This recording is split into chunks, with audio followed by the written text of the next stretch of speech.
What makes someone good or evil? Is it who we are, or the situations we're put in? In 1971, psychologist Philip Zimbardo set out to answer this question. He recruited 24 college students for a mock prison experiment at Stanford. The basement became a world of its own. Bare cells, no windows, just rolls, guards, and prisoners. Guards wore uniforms and sunglasses. Prisoners were stripped of identity. The line between roleplay and reality blurred almost instantly. What happened in that basement changed how we think about human nature forever. The transformation was immediate. Guards asserted authority, waking prisoners at night, forcing punishments. Small humiliations escalated, denied bathroom breaks, prisoners using buckets in their cells. Uniforms and numbers stripped prisoners of identity. They became passive, hopeless.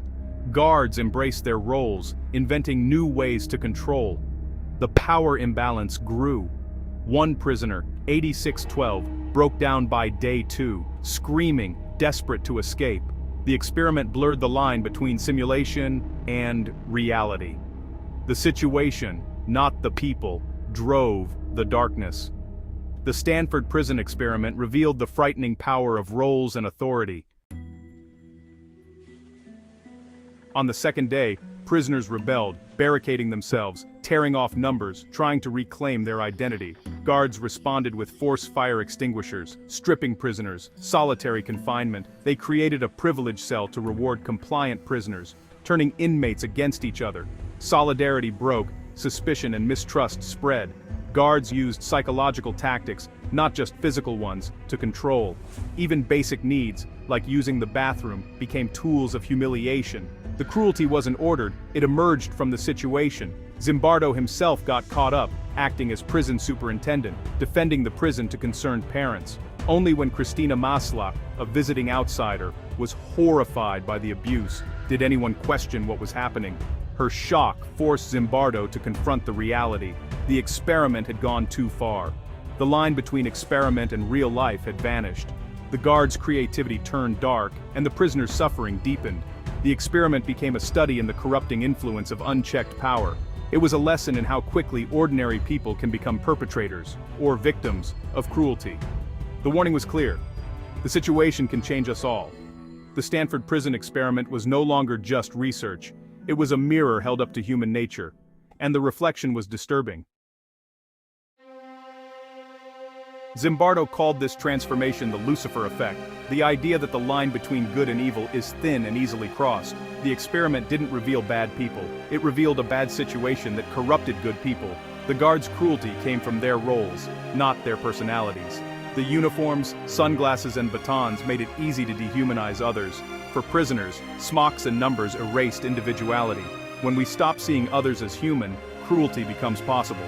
The lessons of Stanford echoed decades later at Abu Ghraib, where ordinary soldiers committed shocking abuses. The parallels were chilling.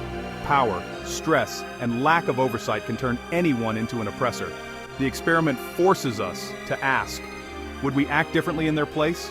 The answer is uncomfortable. The Stanford Prison Experiment warns us the potential for evil exists in us all. It's not about bad apples, it's about the barrel. The situation can overwhelm even the best intentions. We must be vigilant about the environments we create, because the line between good and evil is easier to cross than we think. The experiment ended after just 6 days, cut short by Christina Maslach's outrage. Zimbardo realized he'd lost objectivity. He'd become part of the system he was studying. The lesson? Humility. We're not immune to the power of roles and situations. The experiment forces us to ask, would we have acted differently? Most of us like to think we'd be the hero, but the evidence says otherwise. We all play roles every day, following rules and group expectations. Usually, this keeps society running, but blind obedience can be dangerous. The Stanford Prison Experiment warns us to question authority and stay alert to injustice. The line between good and evil isn't a wall, it's a line in the sand, easily crossed. Both good and evil exist within us all. The experiment didn't offer comfort, it offered a warning. We must create environments that bring out our best, not our worst. And we must always remember the humanity of others. And ourselves. The choice is always ours. What would you do?